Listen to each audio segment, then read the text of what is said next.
लोग ये महंगे महंगे एप्पल के प्रोडक्ट्स यूज़ कर रहे हो, आईफोन एंड ऑल, क्या तुम्हें इसके पीछे की स्टोरी पता है? नहीं पता ना, मैं बताती हूँ। ठीक है, तो एप्पल की स्टोरी शुरू हुई थी स्टीव जॉब्स के साथ। स्टीव जॉब्स को बचपन से ही टेक्नोलॉजी एंड इन सारी चीज़ों से बहुत ज़्यादा शौक था, मतलब उन भाई साहब को ये सारी चीज़ें अच्छी लगती थी। तो इन्होंने अपने एक दोस्त के साथ मिलके एप्पल नाम की एक कंपनी का स्टार्टअप स्टार्ट करा, एंड वो छोटा सा स्टार्टअप कब एक बड़ी कंपनी में कन्वर्ट हो गया पता ही नहीं चला।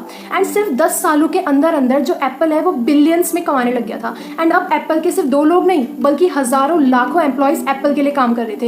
एंड वो छोटा सा स्टार्टअप है एक बहुत बड़ी कंपनी में कन्वर्ट हो गया था। अभी तक सब कुछ अच्छा चल रहा था, परफेक्ट था, लेकिन प्रॉब्लम स्टार्ट हुए बिना तो कैसे काम चल सकता है। तो प्रॉब्लम क्रिएट होने लग गई। कब क्रिएट हुई? जब एप्पल ने अपने एक नए सीईओ को अपॉइंट करा, का नाम था जॉन स्क्यूली। तो जब वो आए ना तब तो सब कुछ ठीक है, नॉर्मल है, दोनों भाई साहब साथ में बैठे हैं, स्टीव जॉब्स और ये सीईओ दोनों अच्छे दोस्त हैं, ठीक है। लेकिन फिर धीरे धीरे प्रॉब्लम स्टार्ट हुई। जो स्क्यूली है उनके जो थॉट्स थे वो एकदम ही डिफरेंट थे, एंड जो स्टीव जॉब्स थे उनके थॉट्स एकदम डिफरेंट थे। दोनों के थॉट्स कभी भी मैच नहीं होते थे, कोई ईस्ट है तो दूसरा वेस्ट है, मतलब दोनों के आइडियाज़ मैच नहीं हुए। मुझे पहले लगता था कि सिर्फ सास बहू के सीरियल्स में कॉन्ट्रोवर्सीज चलती है, लेकिन यहाँ पे भी बहुत बड़ी कॉन्ट्रोवर्सी है, सुनो। ठीक है, तो क्या हुआ, जब इन लोगों की कॉन्फ्लिक्ट्स वगैरह चल रही थी, थॉट्स मैच नहीं हो रहे थे, तो एप्पल के बोर्ड ने क्या डिसाइड करा पता है? एप्पल के बोर्ड ने डिसाइड करा कि जिसने इस कंपनी को बनाया है उसको ही लीडरशिप से हटा दो, मतलब जो स्टीव जॉब भाई साहब जी हैं उनको ही लीडरशिप से हटा दो।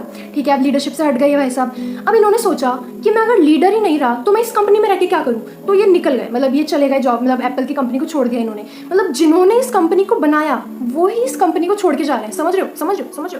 ठीक है, फिर उसके बाद में क्या हुआ, जब ये चले गए, 30 साल के थे ये, अब स्टीव जॉब्स के पास कोई जॉब ही नहीं है। तो ये पहले बहुत ज़्यादा डिमोटिवेटेड थे या इनको कुछ भी करना नहीं था, लेकिन फिर इन्होंने सोचा कि एप्पल वालों का मुंह तो बंद कराना ही पड़ेगा।